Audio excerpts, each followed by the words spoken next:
How does a handful of hard cocoa beans become this thick, glossy stream of chocolate? Today we will follow the entire journey, from a tropical tree to a festive chocolate Santa. Usually we only see the ending, a finished chocolate figure under the tree. But this Santa has a long story that begins far from winter in the hot tropics. Inside a single chocolate figure are months of farmers' work, factory processes, and a long journey across the ocean. In this video, we will trace, step by step, the birth of chocolate, from cocoa bean to Christmas Santa. Chocolate begins here, under the warm, humid sky of the tropics. Modest cocoa trees grow in the partial shade of taller trees, protected from direct sun. Cacao has a strange trait. Its flowers grow directly from the trunk. Tiny, fragile stars that are easy to miss, yet from them the future pods with beans will appear. Tiny insects pollinate the cacao flowers. After some time, a small green pod starts to form where the flower was, the first step toward the cocoa bean. Weeks and months pass, and the tiny ovary becomes a heavy, elongated pod. Inside, dozens of cocoa beans slowly form. A ripe cacao pod changes color, from green to yellow, orange, or reddish. From its shade and the sound when tapped, the farmer knows it is time to harvest. The farmer cuts ripe pods with a sharp machete, taking care not to harm the tree. Each pod is the result of months of waiting and caring for the plantation. The pods are gathered into large piles. Different in color and size, together they look like a colorful harvest, where not a gram of chocolate is yet visible. Behind every bar of chocolate, there is a real person. For the farmer, cacao is not just a crop, but a main source of income and a craft to which he dedicates years. The harvested pods are carried to the primary processing area.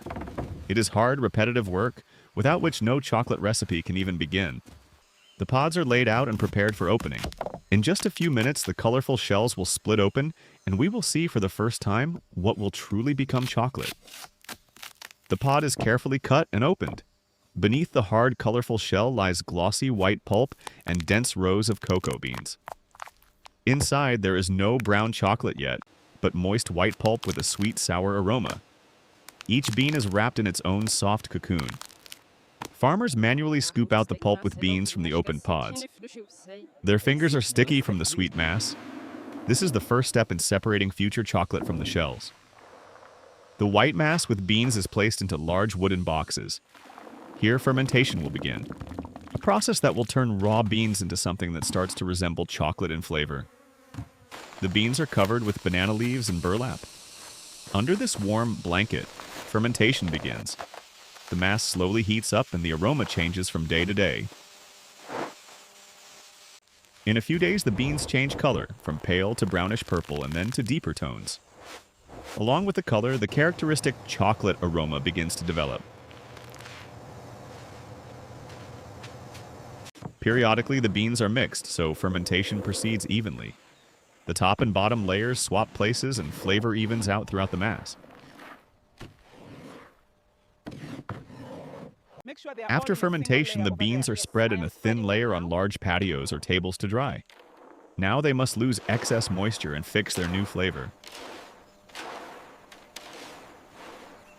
During the day, the beans warm under the sun. At night, they may be covered to protect from moisture. Gradually, their surface wrinkles and the inner structure becomes denser.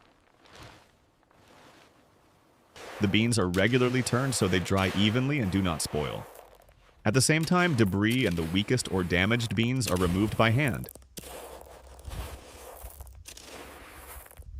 Readiness is judged by sound and appearance.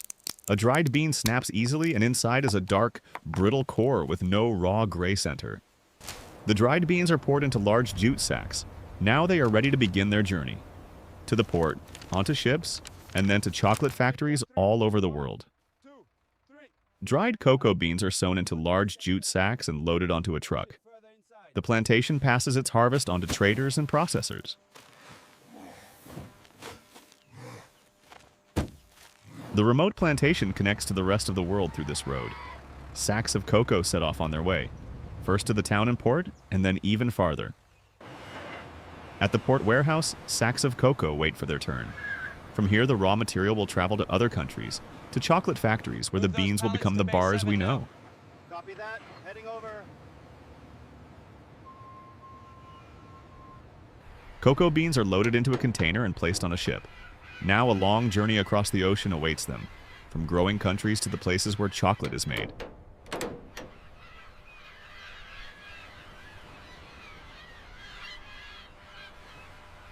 On their way across the ocean, cocoa beans pass through time zones, weather changes, and climates, remaining sealed in a dark container. Chocolate is still only a possibility hidden in the sacks. At the other end of the world, the cocoa container is unloaded in a new port. From here, the raw material will go not to farmers, but to factories and processing plants.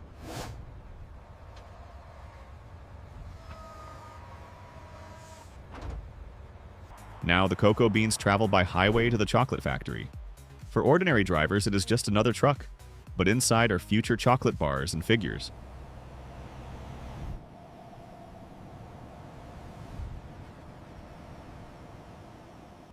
The truck turns into the chocolate factory grounds. The long road of the cocoa beans ends here at the gate, where a completely new stage begins: their transformation into chocolate.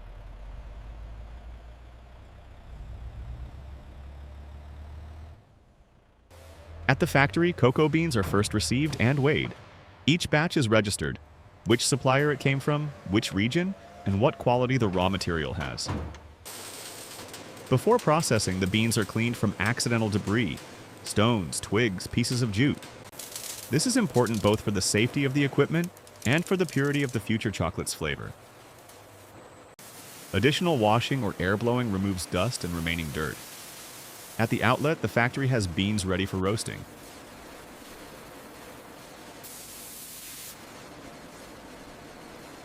The next stage is roasting. In large drums, cocoa beans are slowly heated, developing the aroma and flavor we recognize as chocolatey.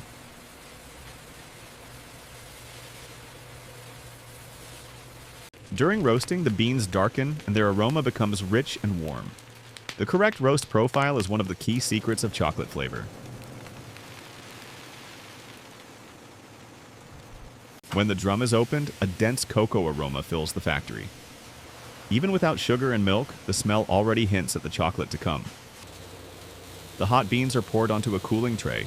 Streams of air quickly reduce their temperature to stop roasting at the right moment. Next, the beans are cracked and their shells, called cocoa husk, are removed. The light husk goes to waste, while the heavier pieces, cocoa nibs, remain for further processing. The result is what matters most: cocoa nibs. They are the concentrated heart of the cocoa bean, with the future chocolate already hidden inside. The cleaned cocoa nibs are sent to the mills. Very soon, these hard pieces will become a thick cocoa mass, the first truly chocolate stage.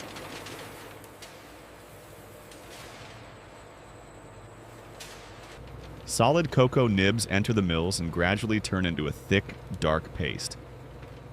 This cocoa liquor is the first state of cocoa that already looks like liquid chocolate. Thick cocoa liquor flows in a heavy ribbon. In each swirl, you can already sense the future chocolate flavor. Still without sugar, but with the concentrated character of cocoa. Part of the cocoa liquor is sent under a powerful press.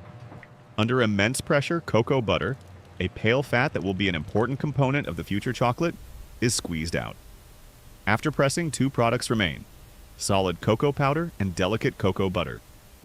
In different proportions, they will return into the chocolate recipe and define its texture and intensity. At this stage, the recipe is created.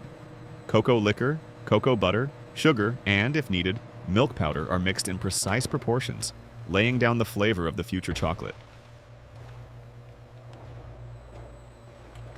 The rough mass passes through heavy steel rollers. They crush sugar crystals and cocoa particles down to microscopic size so that the chocolate feels completely smooth in the mouth. After refining, the mass looks almost like very fine powder or flakes. The chocolate is not liquid yet, but its texture is already fine enough for perfect melting. Next, the chocolate is sent into the conched. Here it is slowly kneaded for hours or even days, aerated and stripped of excess acidity and harsh notes. Time in the conch works in favor of quality. The longer and more carefully the chocolate is conched, the softer its taste becomes and the richer its aroma unfolds. At the end of conching, we get a uniform, smooth, and glossy chocolate mass. It is ready for the next crucial step, tempering and pouring into molds. For chocolate to shine beautifully and snap cleanly, it must be properly tempered. This is a controlled cycle of heating and cooling that arranges cocoa butter crystals in the right structure. After tempering, the chocolate becomes thick, obedient, and incredibly shiny. Its smooth, mirror-like surface shows that the crystals are arranged just right. Empty Santa molds wait on the line. Transparent plastic molds are pre-shaped with the finest details: beard, hat, folds of clothing. Each mold is like a small sculpture turned inside out. Everything we see inside is exactly how the finished chocolate Santa will look on the outside. Tempered chocolate is deposited into the molds in precise doses. Each portion is carefully measured so the figure has uniform wall thickness and no voids. The molds are gently shaken on a vibrating table.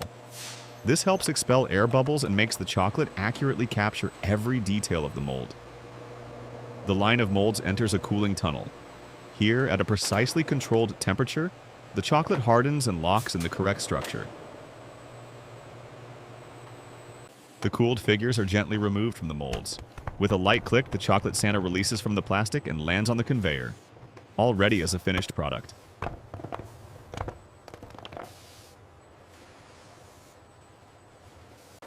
After molding, the chocolate Santas move onto the conveyor. Dozens of identical figures line up in neat rows waiting for their festive outfits.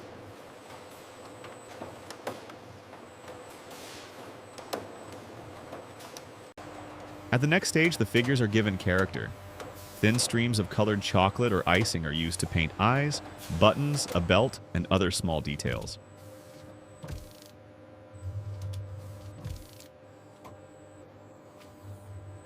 Next, each figure is dressed in bright foil with a festive print. The machine wraps the chocolate Santa so that the design aligns perfectly with the shape.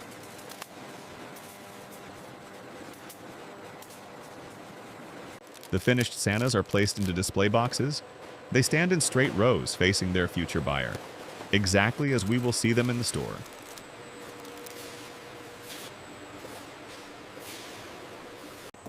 The displays are packed into large shipping boxes and placed on pallets. Stretch film secures the load. The chocolate figures are about to travel to stores all over the world. In the warehouse, entire rows of pallets with chocolate Santas await their time. In the weeks before the holidays, the factory runs with special intensity.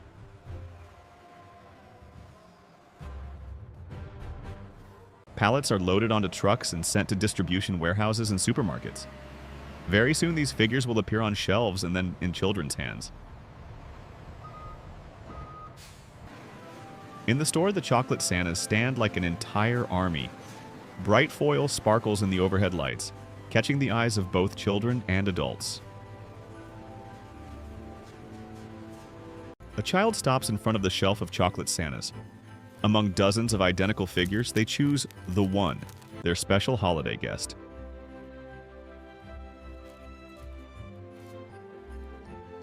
The parent gently transfers the chosen Santa into the basket.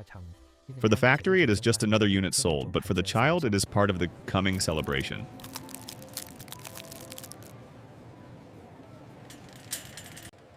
At the checkout, the figure rides the belt, and the scanner emits a short beep. For the child, that sound means one thing: the chocolate Santa is definitely coming home.